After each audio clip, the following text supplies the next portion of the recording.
Hello and welcome to another exciting episode of the Full Spectrum D&D podcast. My name's Trey. I am Rungren.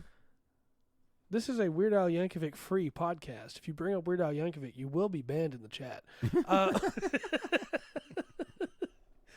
And if you don't understand why we're saying that, then you should be watching live on Twitch instead of just on YouTube. That way you get to see the pre-show. Very nice. Yes. For what, 2 weeks? Is that what it is, 2 weeks? Yeah, 2 weeks on Twitch. That magic moment is only there for 2 weeks. Mm-hmm. I don't know what it is, though, because I just read that while trying to say I don't know why that is. It just, for some reason, Twitch goes, 2 weeks after that, it's gone. You can't save them anymore. Used to be able to save them forever. Yeah. Only coming through one side of your headset, that's on purpose. I'm on the right, you're on the left, or I'm on the left, you're on the right? Do you remember? Which way are we facing? 'Cause right now, you're on my right. Yes. And that's the way I got it faced, so the pan's pointing over here and the pan's pointing over there. If I lean all the way over... No, I'm not going to do that. I'd have to get way too close. Look, Rugger and I, when we first started recording podcasts together, we set a limit. I can't be within a couple inches of his face. That was a hard limit. I don't know what happened to him before that he had set that hard limit, but, you know. Speaking of hard limits, we're talking about the planes. And one thing that really sets the planes apart among everything else is that there are no hard limits. You can basically do whatever you want with these. I mean, at the end of the day, yes. And you have any world you want. It's chapter 2 of the DMG. It specifically starts it off by saying creating a multiverse, and I don't think that's quite the right use of that word. Yeah. But it's okay. For me, a multiverse is like multiple universes that have the same stuff in them but are slightly different, right? Yeah. It's well, this is this version of Earth, and then there's this version of Earth, DC comic style. Mm-hmm. But, or I guess recently Marvel as well has been doing multiverse stuff. Yeah. I say recently, as in the last 40 years. Yeah. But when it comes to the planes, it's more of like a single universe as compared to just a multiverse. Yeah. There's a lot of these planes. There is a lot, but it doesn't. Hold on, because it goes. We go back up and we're talking about the multiverse. It gives a couple little paragraphs there. Yes, specifically talking about when adventurers reach higher levels, the path extends to other dimensions of reality, the planes of existence that form the multiverse. Characters can be called on to rescue a friend from horrific depths of the abyss, or to sail the shining waters of the river Oceanus. They can hoist a tankard with the friendly giants of Asgard, or face the chaos of Limbo to contact a wizened Githzerai sage. Yeah, this all kind of feels like in the same universe. Not like that. Technically, it's for high level stuff, right? But it does not have to be. Yeah, I think you can do a lot of stuff with this. I mean, you can start on a plane if you make your own. So I think it's a little bit misleading. I agree in it, but for what they set up. Because I think what they're doing with this in 5th edition here is coming from the Outer Planes, right? Yeah, absolutely. The set that was made. Everybody's got 20 level characters. Right. They had already gone 21 through 25. Mm-hmm. And so they were introducing more stuff for that. And I don't know. It kind of cut short. Just that little statement right there kind of cut short. And I think they could have went more into this. I agree. I feel like this is one of those things that in the Mordenkainen's multiverse book, we might get more... Our monsters of the multiverse, we might get more information about this particular section. That's where planes can really come back in again, which is another reason why we want to talk about planes, because we've got that book coming up and we've got Spelljammer coming up, and the planes feature greatly in both. Yeah, yes, they did, and they have to. And there's some, and that's kind of it was weird going over this because of the idea there's no crystal spheres anymore. Yeah, or the photo. I can't think of the word right now. I'm not the person to ask for remembering names, unfortunately. It is a photologisticon or something, whatever it is. The stuff you don't want to get fire in. Yeah. In the plane, so they're changing up Spelljammers a lot. Mm-hmm. And now we were talking a little bit before as we're getting ready, just kind of discuss a couple things before this about like when I had the plane, the views in my head of the planes. Yeah. I kind of have that classic. Right.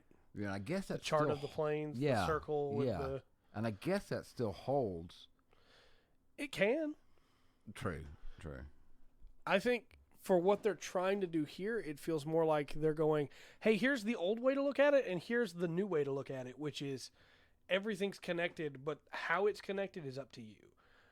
Which, personally, I like more, though I do still think having that structure is important for people that aren't as, I'm going to say this as nicely as I can, because I don't mean it in a bad way, but there's often a derogatory way people look at it. People that aren't as creative, that just don't think about creating a multiverse. It's really helpful for people that don't think of it like that to be able to have something laid out in front of them where they can go, hey, yeah, this is how it works. Yeah. Yeah. But they get into a little bit here of some of the weird stuff that can go on in planes. Like, hey, maybe you're walking on streets made of fire, or you're on a battlefield where the fallen are resurrected with each dawn, which, of course, that's, the march. Yeah. But as we get into these, please remember that these are just the default ones. You can make as many of these as you want. Mm-hmm. You can connect any of these to each other that you want. There are literal planeswalkers in D&D now that jump between the planes. Yeah. Like this, it's nothing. These are nowhere near as limiting as they're going to sound. And if you're going to write rules and want to visit them, there's one plane that touches them all. Yep. The Shadowfell. So. Mm-hmm. So the planes, it gets into how they're mysterious, and nobody really understands how they came to be and how the dimensions formed. Again, in your campaign, you can say, hey, I want my gods to have created those. Right. Or you can say, hey, even the gods don't know where they came from. And maybe that could wind up being an adventure hook. Who knows? Yes. But they still talk about how they're spheres, right? The planes. Even though the whole grid is kind of gone. Yeah. The plane itself is still a sphere. Where celestials, fiends, and deities exist in the outer planes. They go into a little bit of, like, Elysium, for example, isn't just a place where good creatures dwell, and not even simply the place where spirits of good creatures go when they die. It's a plane of goodness. Yeah. A place where evil can't flourish. Yeah. The inner planes, of course, are a little bit more physical, a little bit less ephemeral, even though you're physically on the outer planes as well. These are going to be like your plane of fire, of air, of earth, and water. Right. The elemental planes. You and I struggle with 5e's rendition of the elemental planes, and we'll get into that, I'm sure, when we get there, because they are often treated as just, well, this is the lava level. Yeah. Whereas realistically, it should be, this is fire. This plane is fire. It is heat. It is combustion. It is there. Why would there be solid ground in fire? Yeah. But for the sake of play, there's solid ground sometimes. But they also get into how, hey, inner planes don't just have to be that. It could be a plane of brass where everything is made out of brass, and you face brass monsters. And then, of course, we have the material plane in this nexus. It's the one where most campaigns take place on. Yeah. It's the realm of life and death. Yeah, it's the mortal plane, so to speak. Yeah. And we use the mortal plane to offset everything else, basically. Yeah. Fine. I'm going through different planes in my head. As we're going through the different levels, you can kind of look at them as, and I'm trying to think. I don't know. I think when we're looking at this, might take the material plane for granted. Yeah. Because it's kind of plane of lust is the best. Desire is plane, the plane of desire.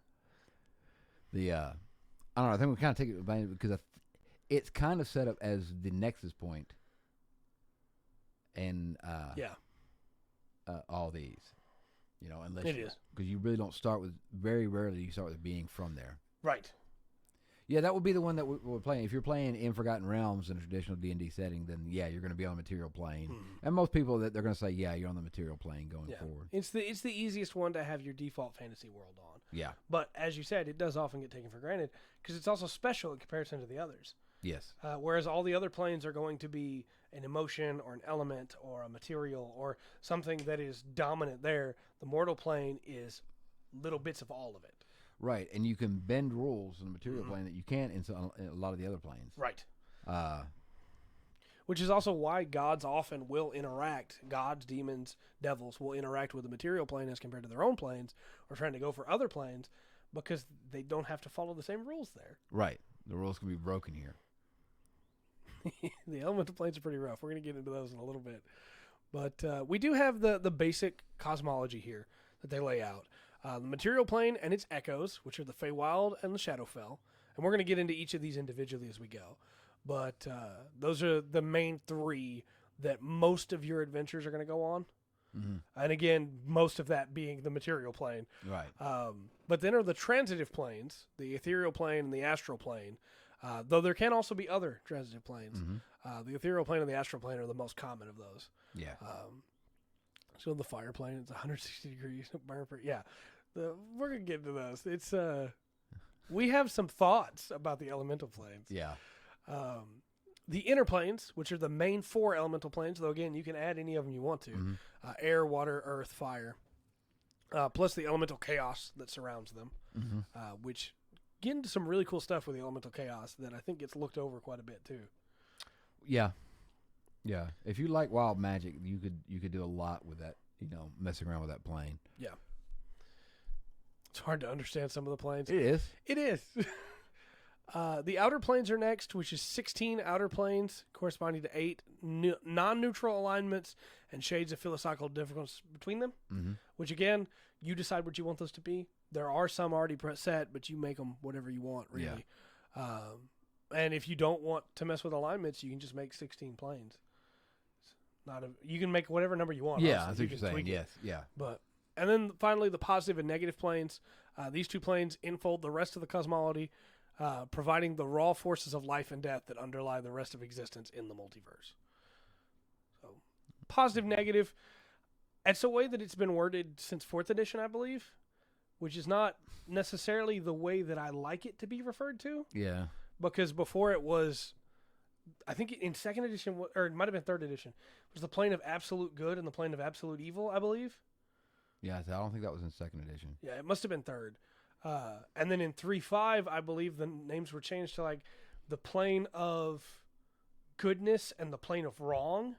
Yeah. But that implies that death is wrong, and so I understand why they've gone with positive and negative, but.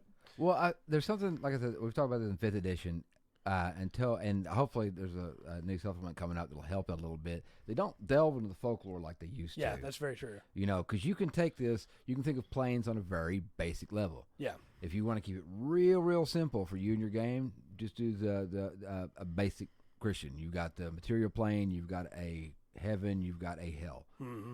If you want to get more detailed with that and follow that path, go read Dante's comedy, or look through it. Yeah. Look at illustrations of that. You can follow, at Hindopath, there's folklore and there's old forgotten religion. There's just stuff out there that you can find that you can make your own plane. Yeah. Years ago, this was still 2nd edition. We played a weird game. We only played like 3 or 4 sessions of it, but we were plane hopping. But the planes here were it was kind of different civilizations. We weren't going through in time. Yeah. It was like the plane was like the height of like the Sumerian civilization. It would be like an aspect like Babylon at its greatest. I got you. Things like that and going through. So there's a lot of stuff you can do with this. Yeah. Now they write this as as if you're gonna play what they've got, and if you go to an arena game, then this is what the planes you're gonna be dealing with for sure. Yeah. It does. Technically, the hell plane is where the abyss and the hells both have multiple levels in D&D. Yeah, and the infernal. You got the abyssal and the infernal. Yeah. I wanted to throw out here real quick too on positive and negative plane. This is the only time that I can remember in all of 5th edition these are brought up. They stepped away from these hardcore, and you do not see them referenced again, really. Yeah. And that's because it doesn't work with the rest of the cosmology that 5th edition has been pushing. Right. You can't say the negative plane is the plane of death and then go, well, the Grave Warden cleric, mm-hmm. you have these clerics that are, hey, death's just another part of life, and we're going to respect it. And, no, maybe you have some really nerdy quantum physicists wanting to play D&D, and now we have 2 playing. We have, matter and antimatter. Yeah, That's the way the two planes work. That's for it. sure. Or get, I don't know. You can get in depth with it. You have layers upon layers upon layers of them. You can, for sure. Yeah. And I think there's a lot of fun with that idea too. But you got to be ready for, hey, as we've said a couple times, if you want to do a planes campaign really well, then with planeswalkers, jump in between, then you got to be ready to run a different kind of game every week. Yeah. You need to do Stargate, basically. Yeah. The plane of boom physics. So they give you a little chart here for if you want to put your own planes together. Of, hey, this is what most campaigns are going to require. If you want to run a book campaign but have your own planes in there, that's what most of them are going to require, which is a plane of origin for fiends, a plane of origin for celestials, a plane of origin for elementals. There was a clicking noise? Oh, no. A place for deities, which might include any or all of the previous three. Yes. The plane where mortal spirits go after death, which might include any or all the first three. A way of getting from one plane to another, and a way for spells and monsters that use the astral plane and the ethereal plane to function. We won't break these down. Oh, I'm glad the clicking stopped. I don't know where it came from, but I'm glad it stopped. Stopped. Yeah. Is a phone near? My phone's over here, but it's on Possibly. silent. It has to be close for the internet for this laptop. Yeah. So a plane of origins for fiends. Okay. You got to have somewhere for the fiends to come from. Yeah. And fiends are technically not pleasant. Right. So. Plane of origin for celestials. Again, you got to have somewhere for angels to come from. Or and any other celestial beings. Well, I was going through that because they actually, like I said, there's a lot. There is folklore in there. They just don't really give like origins as much because you've got the Quaddle. Yep. As a celestial being, and you've got a few other things. So an idea of where they are, where they come from. Yeah. Yeah. Just to throw this out here too, for anybody who's like, well, why do you need to have that? Because I could understand why somebody that doesn't know would ask that. For specific character backgrounds or for specific character races, for players, they need to know where those things come from. Yeah. To be able to, not as much, I guess, with the feral tiefling. Well, but still, it's also look. This kind of how big is your world? How in depth are you going with it? Where your player's going. If I'm running 2 sessions from a fort, I'm probably not going to worry about the plane so much. Right. But if I'm planning on running a campaign where the characters are going to get big and powerful and going to start pulling off special, especially high level casters. Yeah.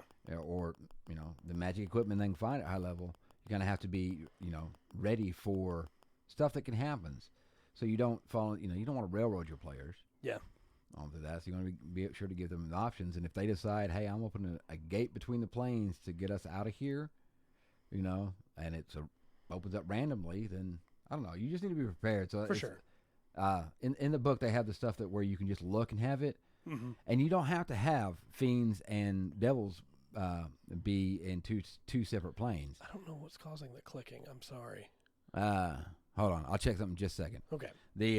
I don't know the. You don't. You could have them both as from one plane, and if you wanted to make that Hades from the Greek sense, or hell, you could do that. You can name it what you want to. You can make your hierarchy how you want to. I think the main purpose for having them together or having them separate, is to really hammer home the difference between the different types of evil. Or evil adjacent, depending on how you're running your campaign.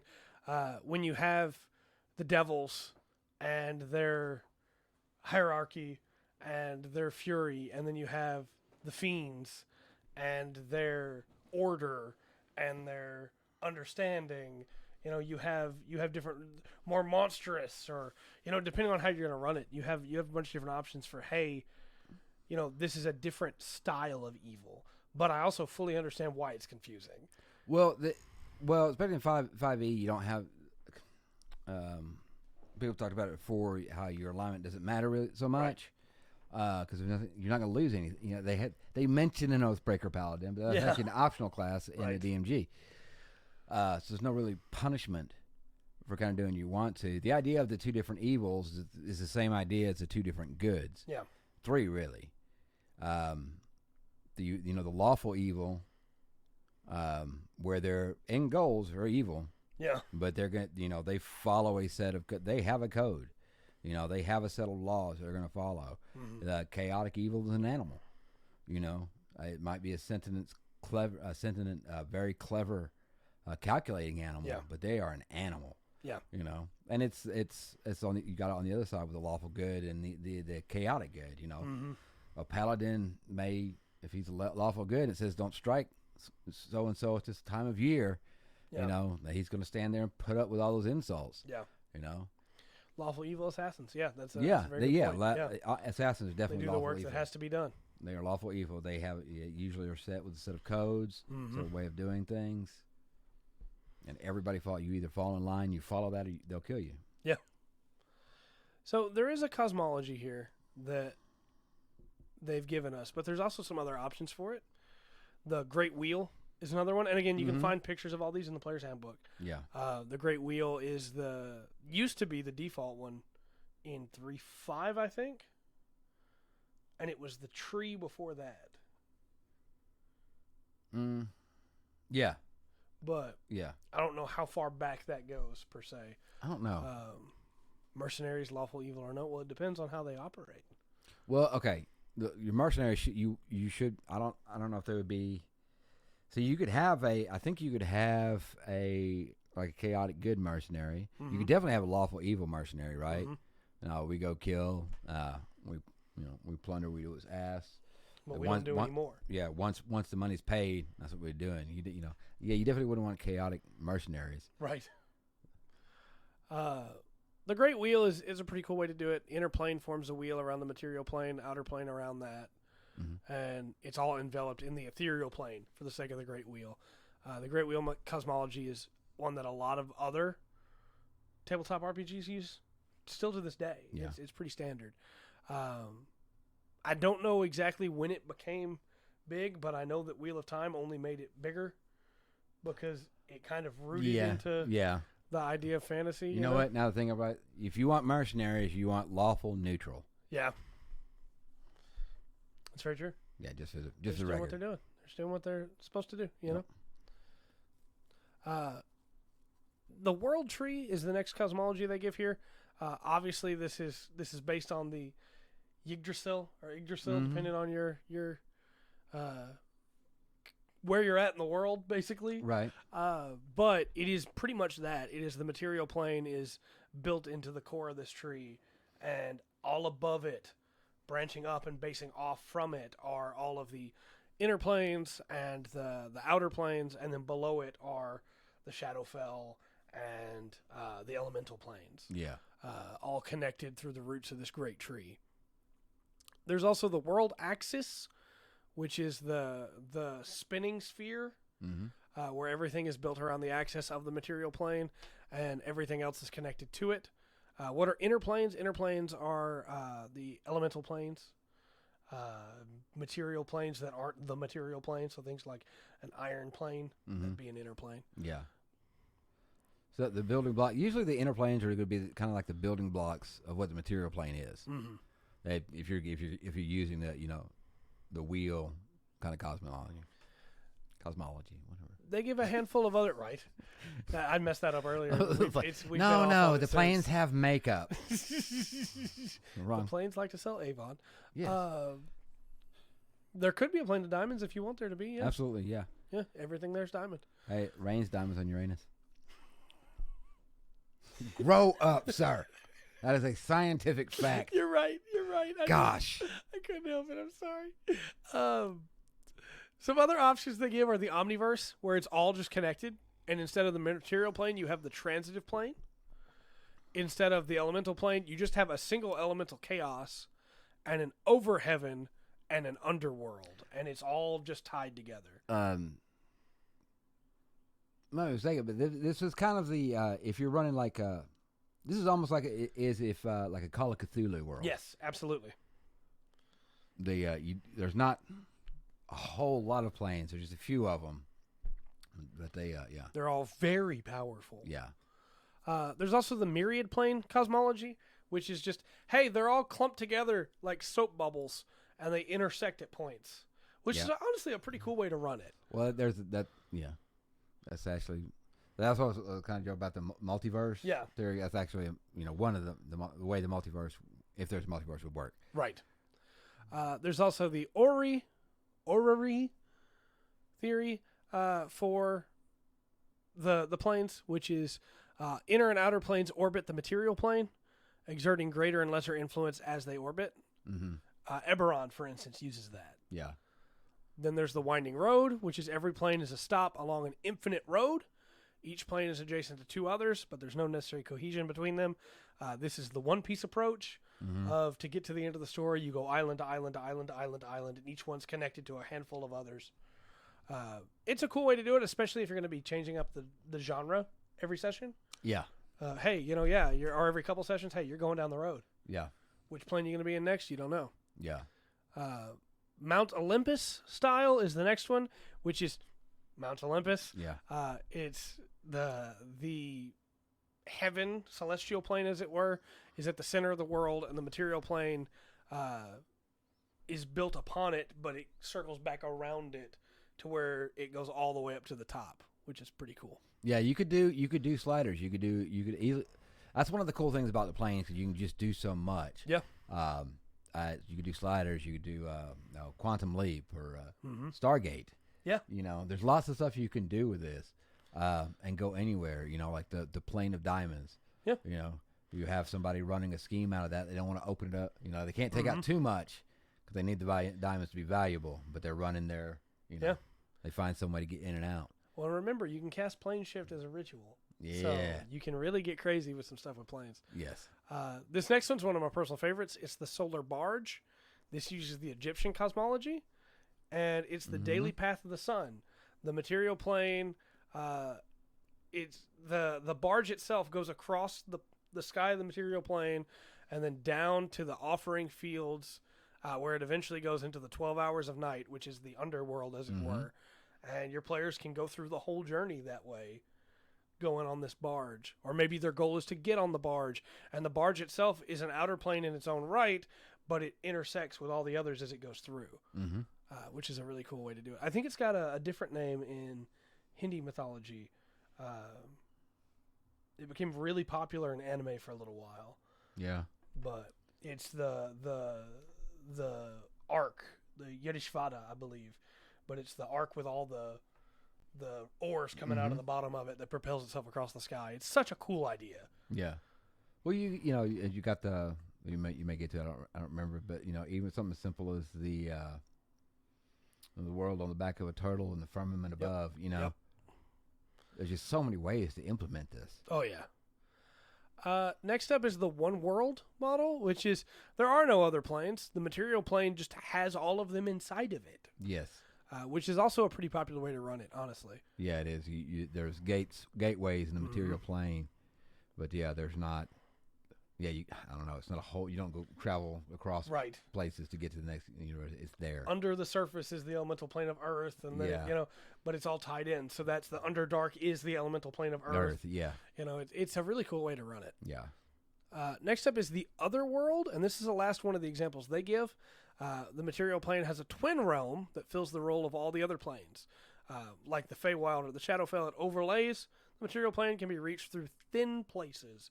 So it basically is, what if we used the Celtic style mythology of where you could slip into the Fey, as it were, into the fair place. Yeah. But it's all of the planes are in that world. Yeah.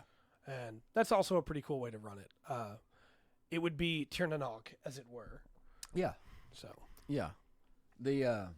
Which I think that's one, especially if you get to this, and this ties into creating your own world, if you're going to homebrew self-love. There's so many. You go pick a spot on the earth where people have been for a long time and start looking at the stories from that land. Throw a dart at a map. Yeah. Land a place where people have been. Start digging into the folklores and stories that go back over the time. And you'll find amazing information that you can use to build your play. Just the way they think about things. Yep. As stuff has come through over the centuries and over the years. I had a DM once that had us connect the Shadowfell to the material plane using the old African myth of the man who could step through shadows. And in that myth, the man steps behind the tree and is shaded, but is not in the shadow. And he steps behind the tree again while still behind the tree, and steps into the shadow and is gone. And we were able to do that to go into the Shadowfell. Yeah. You can do all kinds of crazy cool stuff, you know? Yeah. Well, I've used the like the Aztec, Mm-hmm. you know, use some of the imagery and ideas behind that to set up a couple different planes to go through too as well. You just gave me the idea of like to get into the plane the party's trying to get to, they have to step into the giant crocodile's maw Yeah. of Huitzilopochtli. Yeah. And go. Mm-hmm. No. There's just so much you could do. And again, if you're looking for ideas of how to connect the planes in a cool way, look up all the stories where a person or a character or whatever goes into another world. Well, Alice in Wonderland. Yeah. Alice Through the Looking Glass. You know, too. You've got a couple of those. Yeah, there's so many ways to do it. Mm-hmm. Children Who Chase Lost Voices, where they go through the water and go down into the other land. Yeah. There's so many cool things you can do. And don't be afraid to make it wild and wacky and weird. Maybe it's a portal, but maybe they step through a door and, hey, here they are. Well, that we haven't named planes yet. Is it they given? But what is it? Sigil. Yeah. What that's City of Doors. Yeah, it's the City of Doors. There's rules that it follows. It would be an interesting, even just to start. You have found yourself trapped. Yeah. And where it could go from there. And again, don't forget, as we talked about in the Ravenloft stuff, the Shadowfell actively reaches for people and takes them. The portal's the in the mist. stomach of a goat. It could be. Yeah, I like So, if you're really struggling, hey, the mist just reached out and claimed them. that. Yeah. There you go. Do you have any like crazy planes that you like to use in your campaigns? Because we've reached the end of the ones they recommended, and we have a bunch more to get into.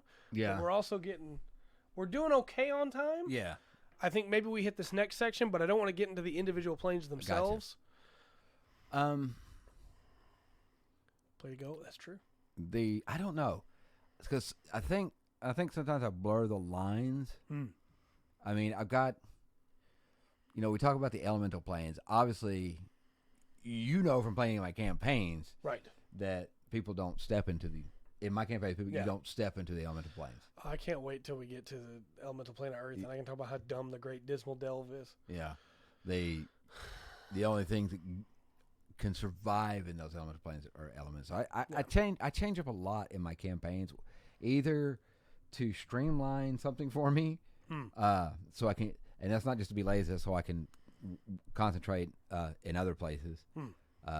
Maybe local politics might be more important than that. I'm trying to think. What is the one with the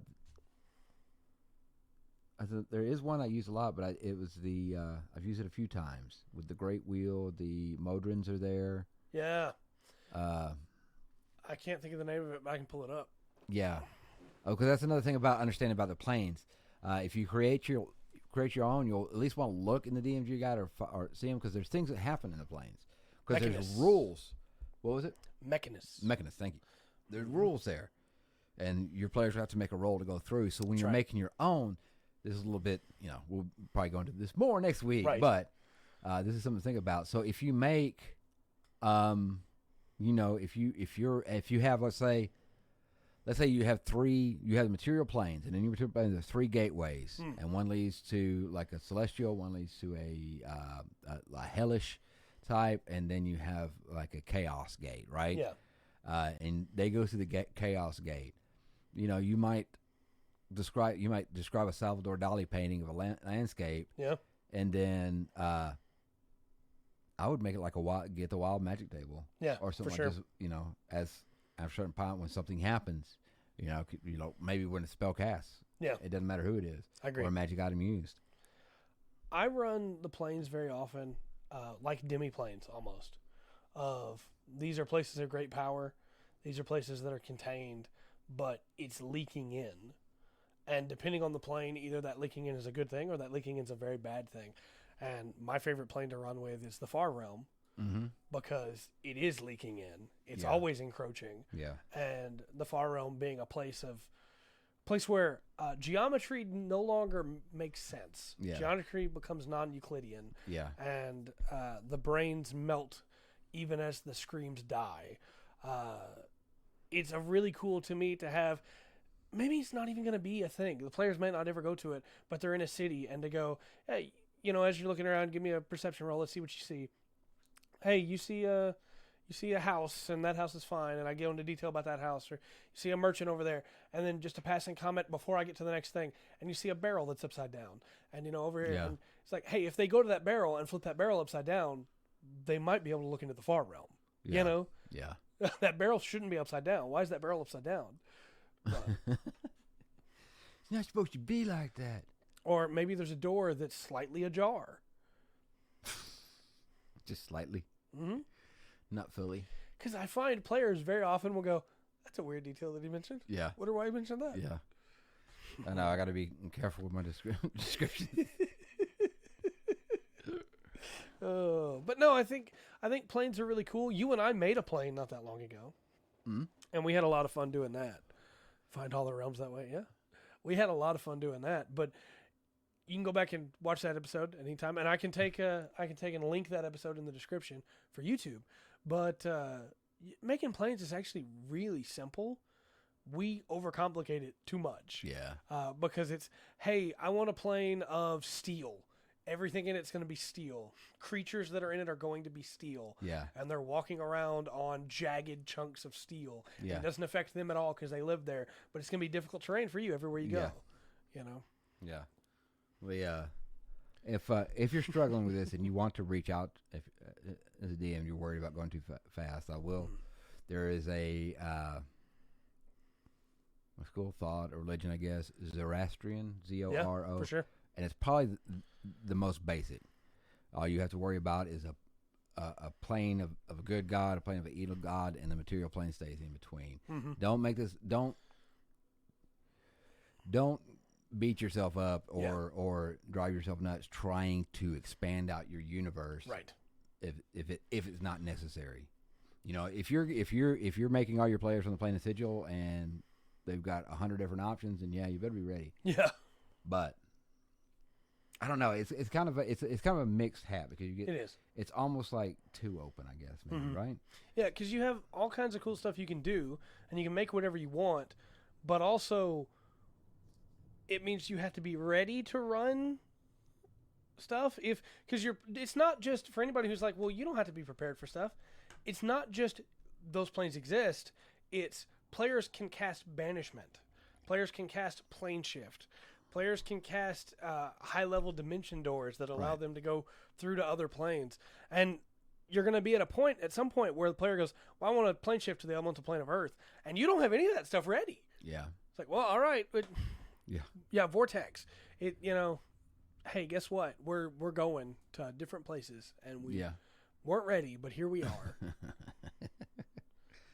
don't know. Or they're going to pull on a deck of many things, and their soul's going to be trapped in the abyss. Yeah. It's like, all right, well, guess we're going to the abyss now. Yeah. We've been playing together for a while. The group's like, no, we're going to go get them. Oh, okay. But as a DM, it's okay for you to say, I wasn't ready for this. Give me just a second. I need a couple minutes to plan this. Let's take a break. Yeah. I'm going to grab a drink, and I'll come back. Yeah. I don't know. This gets really expensive. And part of this is going in because we do have Spelljammer coming up this year. Yeah. And Spelljammer puts on a whole other layer on top of this. Because now technically, you could kind of take a ship to one of these, Yeah. That's true. I mean, you can do that now, but. Right. Man, I'm really stoked for Spelljammer, but I really hope it does give us a better codified set of, hey, here's the planes that people could just use. Yeah. Because, again, we gave the list they gave earlier, but you're not going to find positive or negative in any other books. If you're going, all right, well, my players want to go to the positive plane, good luck. You got to make all that up. It's not, there's nothing. I don't know. It just, like you said, it's a little too expansive in a lot of ways, even though it being open is what makes it so much fun for us to play with. Yeah. Well, to go to what Dark was saying about like the teleport, teleport, that's a fun thing to do. It is. Magic not working quite correctly. Yeah. And things go off, and the player's not knowing what's coming next. And the planes definitely give you that, you know. And it's a weird thing when, like I said, we'll get more into it. I think it's the plane, one of the planes you roll, and you start going mad as you start staying there. You know, you have checks to get through that. Yeah, going through that, and so there's more flavor. There's benefits and detriments to crossing the planes. Yeah. We've mostly touched on this, but I did want to go ahead and cover a little bit of the planar travel before we get into the planes next week. It's the last section we have before it. But again, we've already talked about barrels, doors, ships traveling through. But there are also portals. I have ran with a couple DMs that hate portals because they're like, why would there just be portals here? And it's like, well, it's because they're connected to planes of incredible magic. Yeah. Like, this is a hole that has opened up. It's not just a gateway. It's a hole, you know? Yeah. It's nerve-wracking enough trying to teleport and rolling so you don't end up in a wall. That's true. Yeah. But there's a couple different ways to run these portals that make it feel a little bit more natural as compared to just, hey, here's a wall. Time. The portal only opens up at specific times. You can do time of year, time of days, you know. Yeah, you use that one? Yeah, you have. Yeah. It goes all the way back to the Hobbit, right? This door can only be opened when the light shines upon the keyhole from the moon. A situation. You have to have a specific condition met. Maybe it's locked behind a key. Or you have to invert a tower first to open up a portal. I don't know why I do this. I use this a lot for Infernal or Abyssal. Like they got to get there. Yeah. It's like they have to get certain things, make a sigil. And, you know. It's a good way to do it. Because why would there just be a random portal to the hells here? Yeah, right. That'd be a problem. You can just do a random portal, and they even give like a, hey, such a portal allows 1d6 plus 6 travelers to pass through and shuts down for 1d6 days. And nobody knows why it does it. It just shows up suddenly and then goes away. And that's another thing as a DM. Well, don't be a jerk. Do not be a jerk with this. But you don't have to have an explanation for everything either. Yeah.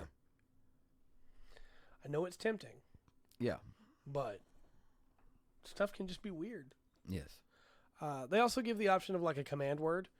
Maybe there's a specific word that opens the portal. Speak, friend, and enter, right? Open sesame. Yeah. So there's a lot of different options. And then, of course, we already mentioned the key. And they bring up Sigil here, the City of Doors, because of all the key portals. Yeah. But one thing I will mention is when this book was written, most of the doors in Sigil needed keys. Now, Sigil does not use keys, really, and doors open at random. Yeah. So just keep that in mind. If you're this is an old edition that hasn't been updated, because why would they update it? Because Sigil never gets brought up, except it did. Yeah. And they changed it. So just keep that in mind. The reverse portal.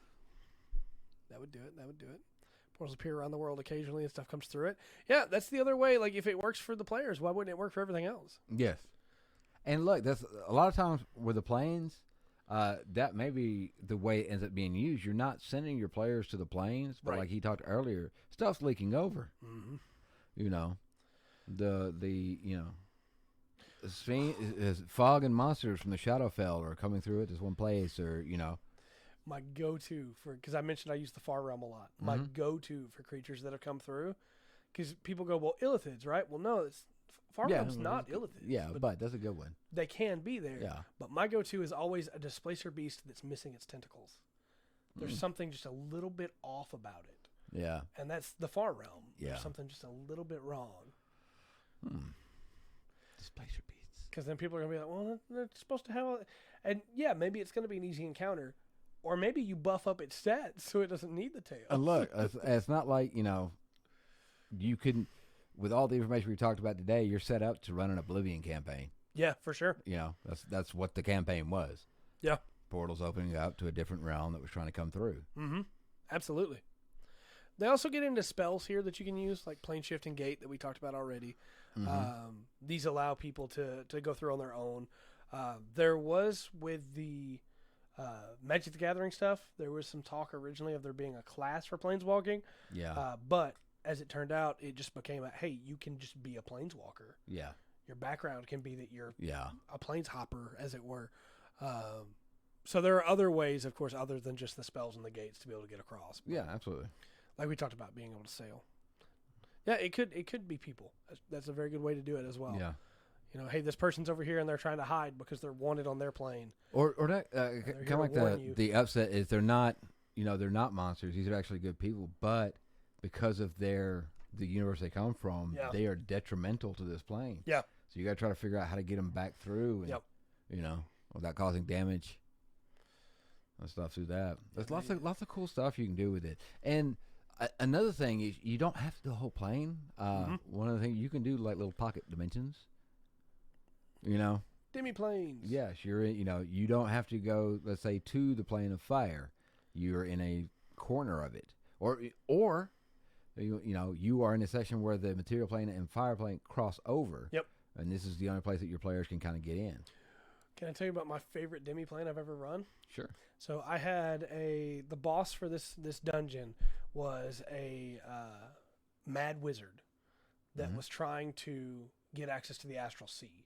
Yeah. And he was not able to do it on his own, so he was instead created a demi-plane that was like it to tide him over, right? And then while he was being insane, he formed a cult. Nice. Around the Spider Queen, Lolth. Mm-hmm. And so the two things mixed in his mind, because again, he had lost it. He tapped into wild primordial magic and it had ruined his mind. And so he was able to obtain, the party was not able to stop him from getting it. They had the option, they did not, a solar spider egg, which is like a homebrew monster that I made. And then in this demi-plane, he incubated the egg. And so when the players dove into the demi-plane to kill him, when he escaped there, they found themselves in a miniature universe in space, as it were, able to breathe. Yeah. With an egg that was the sun, and when it hatched, it could shoot lasers. Lasers. So it was freaking lasers. From to this day, it's still one of my favorite encounters because they had to hide behind meteors and moons to be able to get out of the way of the beam because it did 30d6 solar damage, radiant damage, as it were. Yeah, but nice. Don't stand in the way of the beam. If look, all I'm saying is for anybody who's like 30d6, that's too much. They were 12th level. Probably still too much, but if you it took 3 turns to prepare that beam. If you stood there for 3 turns while the giant sun spider is charging up a beam, I have no pity for you while I'm rolling 30d6. That's all I'm saying. Get out of the way. And they did. Gosh. They got out of the way. Yeah. I don't know. This kind of there's just so many ways you can go with it. This wraps it in with all the different stuff you can do with the Shadowfell. Yeah. With all the different countries or places in the Shadowfell. Mm-hmm. And that all that could lead to different planes. Yeah. There's a lot to do with planes, and we'll get into the individual planes next week. I'm really excited to get into the Feywild and the Shadowfell for sure. We have the Astral Plane, the Ethereal Plane, the Inner Planes, the Outer Planes. Got a lot to talk about. There's actually 3 sections in this chapter for the Outer Planes. Yeah. So we got a lot to cover there. And then they also get into, right at the end, some different variations of the material plane that you can use. Yes. So I'm pretty stoked. And again, like I said, look forward to when we get to the elemental plane of Earth. Because why did they give it so much information? I don't know. But yeah, we're pretty much at the end, I suppose. I think so. I want to talk more about the planes, but I don't want to. Well, it's going to get into. You start getting into specifics. That's the problem. We kind of covered a little bit of what we were talking about, though. That there's if you create your own plane, remember to have something that's going to affect the players. Yeah. If you have a chaos plane, you know what? I might even have them roll. They won't know what they're rolling for. If one fails, they're going to polymorph. Yeah. If I was doing, I'm trying to think of another. That's just an easy example. I'm trying to think of another example, like maybe from, maybe you have like a plane of knowledge. Yeah. That is a,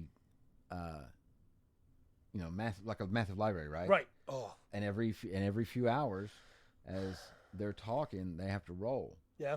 And then after they fail the roll, they end up talking quieter and quieter. And That's a cool way to do it. Yeah. So if you fail 3 times, you no longer make a noise when you speak. Yeah. You know, just something. See, I thought about Wan Chi Tong's library from Avatar. Mm-hmm. That's a demi-plane, basically. You know? Yeah. I mean, yeah, technically it's a real place on that world, but you have to go through a hole in the earth that only opens up on specific times. Mm-hmm. And then you're in a space that's all on its own, separate from everything else. Well, you got there's so much through literature. We talk about folklore and actual history and religion and stuff, but it's just fiction. I mean, the Lion, the Witch, and the Wardrobe. Yeah, absolutely. You know, they went through a wardrobe to get through. Oh, is that why they called it that? Yeah. With that, yeah. No, it's there's a lot of cool stuff you can do. You don't have to just. They don't have to be big planes either. It's just like when we talked about our domains of dread in the Shadowfell, in the Ravenloft episode. They don't have to be big. They can be little cool things. Yeah.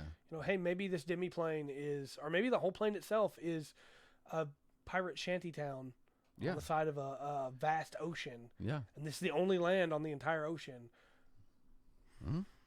There you go. It's all they've ever known. We talked about Stargazer. And people just singing shanties. That's it. They talk in shanties. You can't get anything without doing that. Let me check this.